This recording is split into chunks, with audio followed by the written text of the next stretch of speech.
नमस्कार, आपका हमारे podcast in tune with Shri JJTU में हार्दिक स्वागत है। आज हम बात करेंगे मेरे श्रोताओं एक ऐसे विषय पर जिसकी जानकारी आप सभी को होनी बेहद जरूरी है और वो है फ्लोराइड की जो समस्या है वो। तो ये फ्लोराइड क्या होता है और ये कैसे प्रभावित करता है हमारे मानव जाति को, और इससे हम कौन से वो सामान्य उपाय हैं जिसको करके हम खुद को सुरक्षित रख सकते हैं। और आज के इस वार्ता में हमारे साथ जो एक्सपर्ट जुड़ी हैं वो डॉक्टर सपना राघव हैं, और डॉक्टर सपना राघव हमारे ही विश्वविद्यालय यानी श्री जेजेटी विश्वविद्यालय में केमिस्ट्री डिपार्टमेंट में सहायक प्रोफेसर के पद पर कार्यरत हैं। तो सबसे पहले मैडम आपका बहुत बहुत स्वागत है। बहुत बहुत धन्यवाद मंजरी जी। सपना जी, क्योंकि जो हमारा भारत है उसमें जितनी विविधताएं हैं उतनी समस्याएं भी देखने को मिलती है, और इसी का एक रूप है ये जो फ्लोराइड की समस्या है। वो भारत में आज 19 ऐसे राज्य हैं जहाँ पे ये समस्या जो है देखने को मिलती है, और 19 राज्य के जितने भी जो हमारे रहने वाले निवासी हैं वो इससे जूझ रहे हैं। तो ऐसे में ये जो समस्या है उसकी स्थिति राजस्थान में कैसे है, राजस्थान का ये विशेषकर झुंझुनू क्षेत्र उससे कैसे प्रभावित है, एक बार इस विषय पर हमारे श्रोताओं को जानकारी दीजिए। मंजरी जी, आपने बहुत ही अच्छा सवाल पूछा है। अगर मैं फ्लोराइड की बात करूं और अपने भारत देश की बात करूं तो लगभग 19 राज्य फ्लोराइड से ग्रसित हैं, जिसमें कि Andhra Pradesh, Gujarat, Rajasthan, Bihar, Chhattisgarh, Delhi, Haryana, Jharkhand, Karnataka, Madhya Pradesh, Maharashtra, Punjab, Tamil Nadu, Uttar Pradesh, Assam, Jammu and Kashmir, Kerala, Orissa and west Bengal है। लेकिन इन सब में सबसे ज्यादा ग्रसित है हमारा राजस्थान, बिहार और उत्तर प्रदेश। और अगर दोस्तों हम राजस्थान की बात करते हैं तो लगभग 20 जिले राजस्थान के फ्लोराइड से ग्रसित हैं, जिसमें झुंझुनू सबसे ऊपर की पायदान में आता है, और उसके साथ साथ उदयपुर, जोधपुर, भीलवाड़ा, जयपुर, गंगानगर, चूरू, नागौर। इसके अलावा इस दूसरे पायदान में आते हैं जैसलमेर, जालौर, दौसा, सीकर, टोंक, सिरोही, अजमेर, पाली, भरतपुर, बाड़मेर और बीकानेर। सपना जी, आपने बहुत ही विस्तार से बताया कि जो प्रभावित क्षेत्र हैं फ्लोराइड से वो कौन कौन से हैं, लेकिन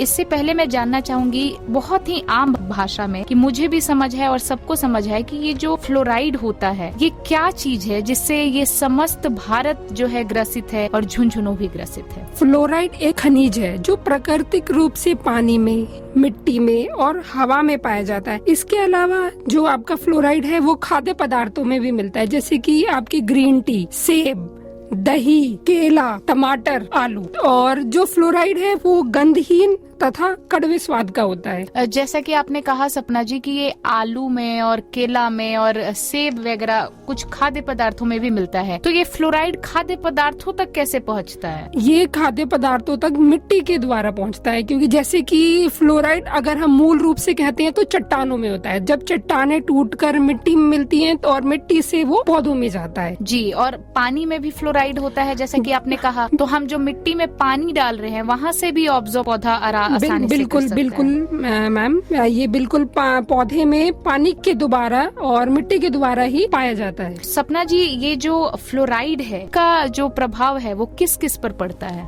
दोस्तों देखिए, जैसे कि अपने कह रहे हैं कि जो फ्लोराइड है वो पानी में है और खाद्य पदार्थों में भी है, हवा में भी है। तो हम फ्लोराइड का सेवन पानी के द्वारा सबसे ज्यादा कर रहे हैं, इसके अलावा खाद्य पदार्थों के द्वारा भी कर रहे हैं। तो जो फ्लोराइड है वो हमें नुकसान पहुंचा रहा है, जैसे कि वो हमारे दांतों में जो आपके हल्के रंग के धब्बे हैं वो उसका एक कारण फ्लोराइड है। दूसरा, आप देखेंगे कि जो लोग उम्र से पहले बूढ़े हो रहे हैं क्योंकि उनकी हड्डियां मुड़ जा रही हैं, वो उसकी वजह भी आप जो फ्लोराइड का सेवन कर रहे हैं पानी के द्वारा वो है। इसके साथ साथ मैं आपको एक महत्वपूर्ण जानकारी देना चाहूंगी कि फ्लोराइड हमारे जीवन के लिए जरूरी भी है और वो हमारे लिए विनाशक भी है। अगर अपने एक निश्चित मात्रा में, जो कि 1.0 मिलीग्राम पर लीटर, अगर आप इतना फ्लोराइड इंटेक करते हैं तो वो आपके दांतों को स्वस्थ रखने में भी मदद करता है। लेकिन अगर आप इससे ज्यादा फ्लोराइड का सेवन करते हैं तो फिर वो हमारे दांतों के जो रंग है, धब्बापन है, उसके लिए रिस्पॉन्सिबल रहता है। बहुत आपने सही कहा सपना जी। हमारे लिए फ्लोराइड जितना आवश्यक है उतना ही आवश्यक ये है कि ये हमें कितनी मात्रा में इसका सेवन करना चाहिए। इसका समाधान क्या है? ये एक समस्या बहुत बड़ी है और मेरा मानना है कि ये जो भारत के 19 राज्य बताए और आपने राजस्थान के 20 जिले बताए, इसके लोग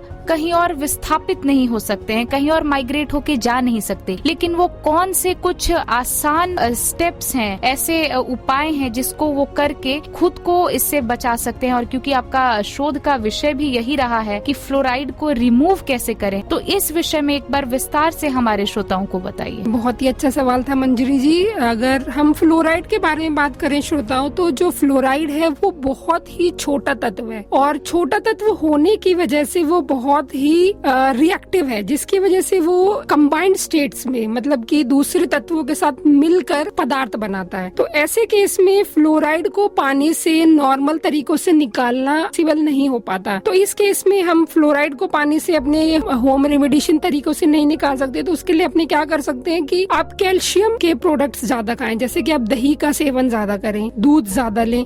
ऐसे जो भी खाद्य पदार्थ जिनमें कैल्शियम की मात्रा ज्यादा हो वो आप उनका सेवन करें, जो कि आपके अंदर, शरीर के अंदर जो एक्सेस फ्लोराइड है उसको निकालने में मदद करेगा। और दूसरा सबसे अच्छा जो इसका समाधान है ये है कि आप बारिश के पानी को जमा करके पीने में ज्यादा से ज्यादा उपयोग करें, लेकिन उसे भी दोस्तों आप सीधा प्रयोग में ना लाएं, उससे पहले आप उबाल के ठंडा करके फिर उसका सेवन करें, तो वो आपके लिए ज्यादा। ये श्रोताओं, ये जो समस्या है इसका समाधान कोई सीधे तौर पे इसलिए नहीं है क्योंकि ये बहुत ही छोटा होता है, जैसा कि सपना जी ने बताया, और ये किसी और के साथ मिल के जो है वो अपना एक नया रूप धारण करता है, जैसे कि फ्लोराइड पानी में मिल जाता है। और क्योंकि ये भी घुलनशील है तो ऐसे में उसको उससे अलग करना या एक्सट्रैक्ट करना बहुत ही मुश्किल हो जाता है। ऐसे में मेरे श्रोताओं, जैसा कि सपना जी ने कहा, आप भी अगर इन क्षेत्रों में रहते हैं तो अपने भोजन में कैल्शियम की मात्रा अधिक बढ़ा ले, ताकि जिसको हम निकाल नहीं सकते पानी से, उसको अपने शरीर पे कोई जो है हानिकारक प्रभाव ना पड़े, इससे हम बचा सके। और कैल्शियम कैसे मिलता है ये भी सपना जी ने कहा, दूध का सेवन अधिक मात्रा में कीजिए, और अन्य जो स्रोत हैं हमारे पास, प्राकृतिक स्रोत कैल्शियम के, आप उस पे जो है रिलाई कीजिए और उसको अपने आहार में शामिल कीजिए।